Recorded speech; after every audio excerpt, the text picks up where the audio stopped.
Hello students, आज आमे एही क्लास रे पढ़िबा डिजिटल कंप्यूटर विषय रे।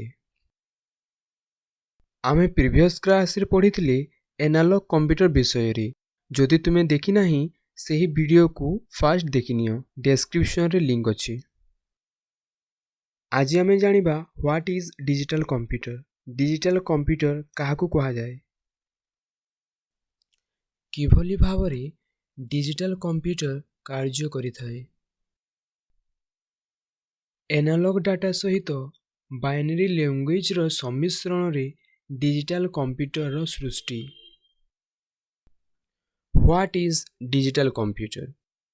Digital computers are programmable machines that use electronic technology to generate, store, and process data.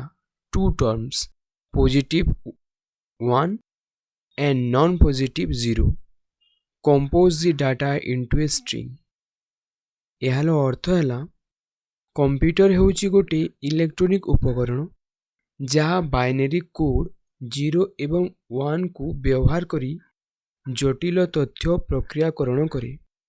Digital computer गाणितिक कार्य गुड़ी को बाइनरी कोड व्यवहार करी बहुमुखी यंत्र जटिल गणना एवं डाटा स्टोर करिथाय।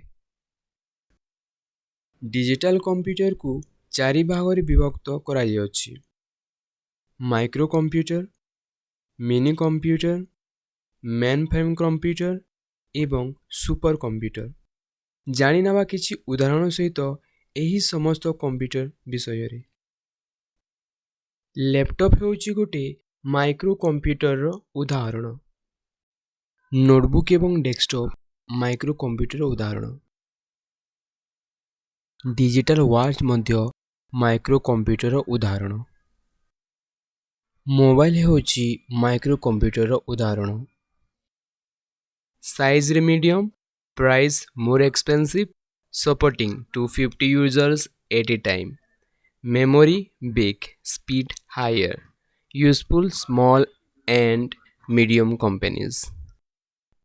जानि नबा किछि मिनी कंप्यूटर रो उदाहरण।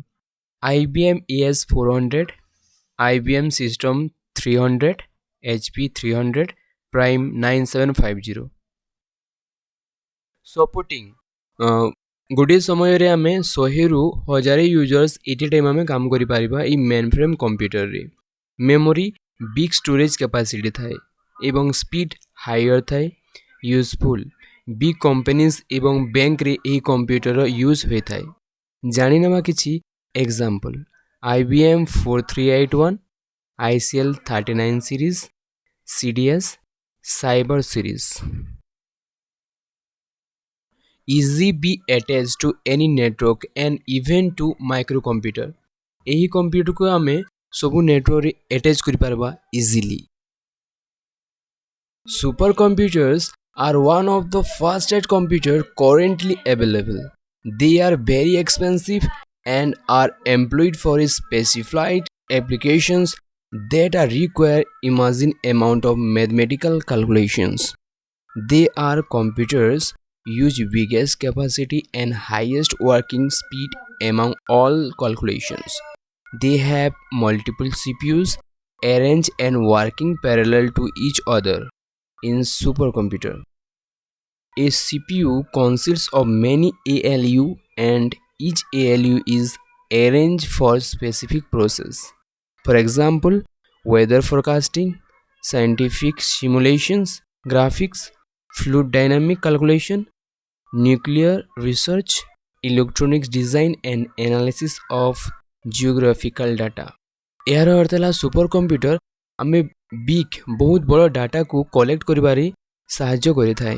जेमिति कि पाणीपाग जानिबारे, साइंटिफिक बड़ कैलकुलेशन करिबारे बा न्यूक्लियर रिसर्च जो यारे न्यूक्लियर रिसर्च करा जाय से यार यूज हेताय।